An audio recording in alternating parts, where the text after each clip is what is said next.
Hello, hello, hello, hello, hello. Good evening. And today is day 80 of reading the Bible in a year. Oh my word, day 80, I can't believe it. And I'm reading two things today. I'm reading First Samuel chapters 6 to 8 and Acts chapter 7. Very nice. And I am starting this recording a fair bit later than I wanted to because I had a concert to play in today.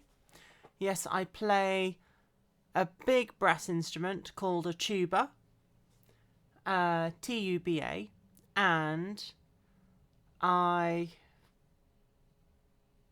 played lots of Christmas music because it was the Christmas concert, and I made a few mistakes, more than a few, and my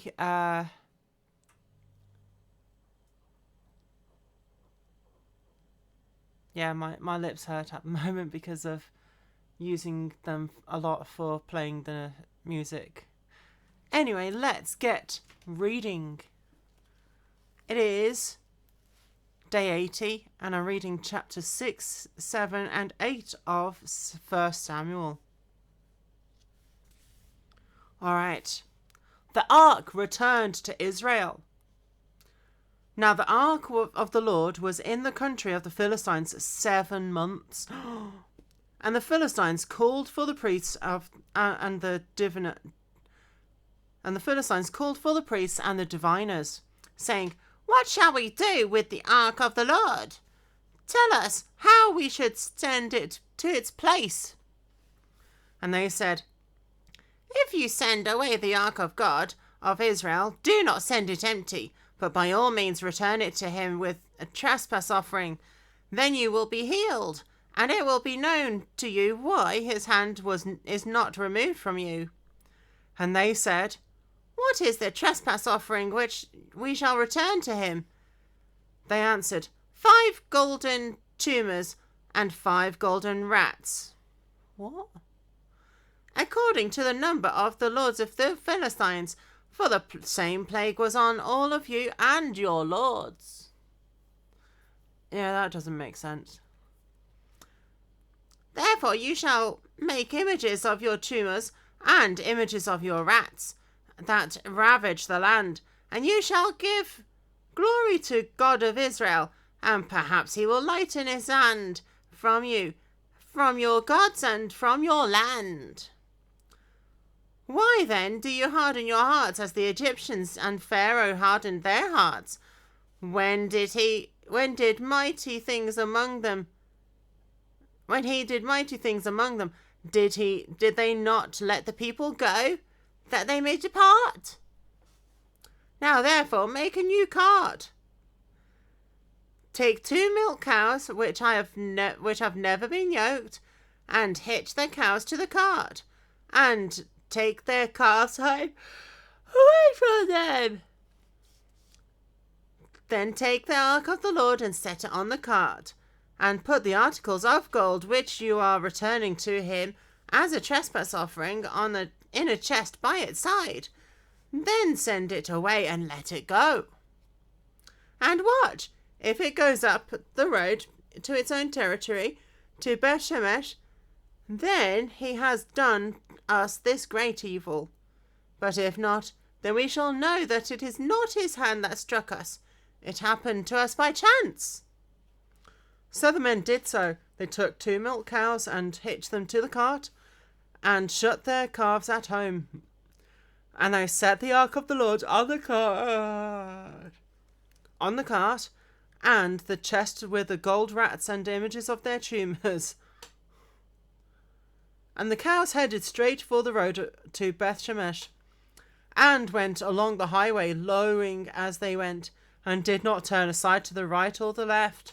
And the lords of the Philistines went after them to the border of Beth Shemesh.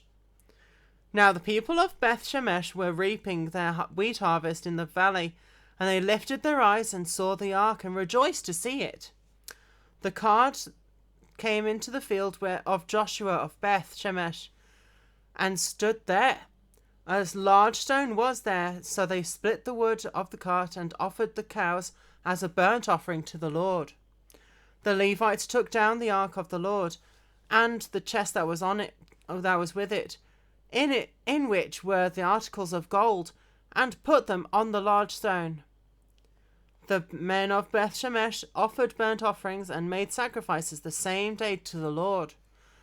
When the 5 lords of the Philistines had seen it, they returned to Ekron the same day.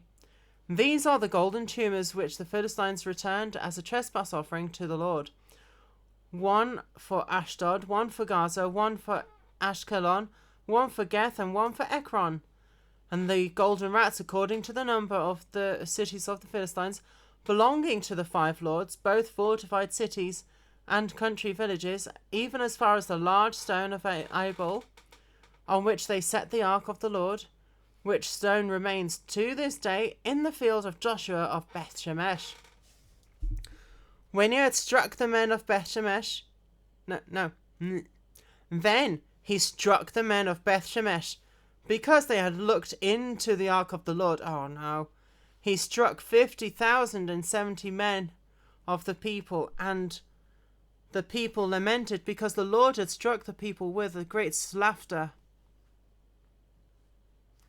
The ark at Kirjath Jearim, and the men of Beth Shemesh said, "Who is able to stand before this holy Lord? And whom shall it go up from us?" So they sent messengers to the inhabitants of Kirjath Jearim, saying, "The Philistines have brought back the ark of the Lord. Come down and take it up with you." Then the men of Kirjath Jearim came and took the ark of the Lord and brought it into the house of Abinadab on the hill, and consecrated Eleazar his son to keep the ark of the Lord. Samuel judges Israel. So it was that the ark remained in Kirjath Jearim a long time. It was there 20 years, and all the house of Israel lamented after the Lord. Then Samuel spoke to all the house of Israel, saying, "If you return to the Lord with all your hearts, then put away the foreign gods and the Ashtaroths from among you, and prepare your hearts for the Lord, and serve him only, and he will deliver you from the hand of the Philistines." So the children of Israel put away their Baals and their Ashtaroths and served the Lord only. And Samuel said, "Gather all Israel to Mizpah, and I will pray to the Lord for you." So they gathered together at Mizpah, drew water, and poured it out before the Lord. And they fasted that day, and said there, "We have sinned against the Lord." And Samuel judged the children of Israel at Mizpah. Now when the Philistines heard that the children of Israel gathered together at Mizpah, the lords of the Philistines went up against Israel. And the children of Israel heard of it, and they were afraid of the Philistines. So the children of Israel said to Samuel, "Do not cease to cry out to the Lord our God for us, that he may save us from the hand of the Philistines." And Samuel took a suckling lamb and offered it as a whole burnt offering to the Lord.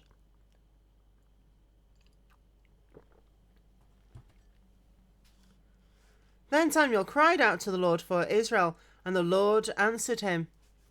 Now as Samuel was offering up the burnt offering, the Philistines drew near to the battle against Israel. But the Lord thundered with a loud thunder upon the Philistines that day, and so confused them that they were overcome before Israel. And the men of Israel went out of Mizpah and pursued the Philistines, and drove them back as far as below Beth-kar. Then Samuel took a stone and set it up between Mizpah and Shen, and called its name Ebenezer, saying, "Thus far the Lord has helped us." So the Philistines were subdued, and they did not come any more into the territory of Israel. And the hand of the Lord was against the Philistines all the days of Samuel. Then the cities which the Philistines had taken from Israel were restored to Israel, from Ekron to Gath, and Israel recovered its territory from the hands of the Philistines. Also there was peace between Israel and the Amorites. And Samuel judged Israel all the days of his life. He went from year to year on a circuit to Bethel, Gilgal, and Mizpah, and judged Israel in all those places. But he always returned to Ramah, for his home was there, and there he judged Israel, and there he built an altar to the Lord. Israel demands a king. Now it came to pass, when Samuel was old, that he made his sons judges over Israel. The name of his firstborn was Joel, and the name of his second, Abijah. They were judges in Beersheba. But his sons did not walk in his ways. They turned aside after dishonest gain, took bribes, and perverted justice. Oh no, just like Eli's sons in the previous chapters. Then all the elders of Israel gathered together and came to Samuel at Ramah, and said to him, "Look, you are old, and your sons do not walk in your ways. Now make us a king to judge us like all the nations." But the thing displeased Samuel when they said that. So Samuel prayed to the Lord. And the Lord said to Samuel, "Heed the voice of the people in all that they say to you, for they have not rejected you, but they have rejected me, that I should not reign over them, according to all the works which they have done since the day I brought them up out of Egypt, even to this day, with which they have forsaken me, and served other gods, so they are doing to you also. Now therefore heed their voice. However, you shall solemnly forewarn them, and show them the behaviour of the king who will reign over them." So Samuel took all the words of the Lord to the people who asked him for a king. And he said, that phrase just there reminds me of a Tenacious D song. And he said, "This will be the behaviour of the king who will reign over you.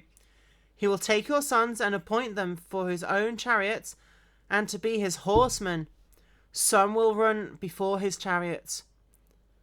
And he will appoint captains over his thousands and captains over his 50s. And he will set some to plough his ground and reap his harvest, and some to make his weapons of war and equipment for his chariots. He will take your daughters to be perfumers, cooks, and bakers. And he will take the best of your fields, your vineyards, and your olive groves, and give them to his servants.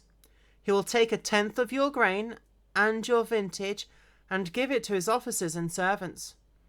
He will take your male servants, your female servants, your finest young men, and your donkeys, and put them to his work.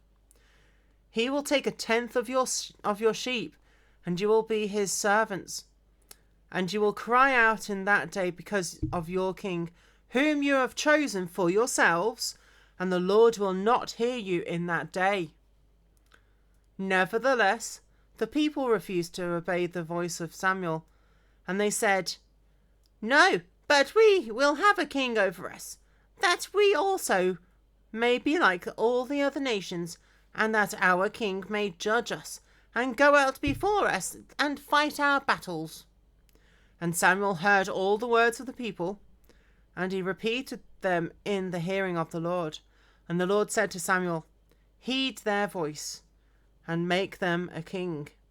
And Samuel said to the men of Israel, "Every man go to his city."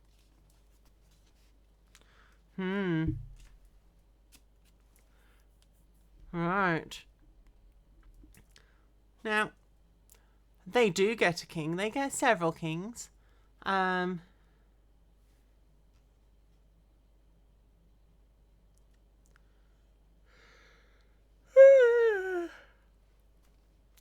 And we're going to see the first king of Israel, which was Saul.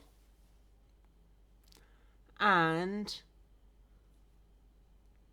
I think they only chose him because he stood head and shoulders over everyone.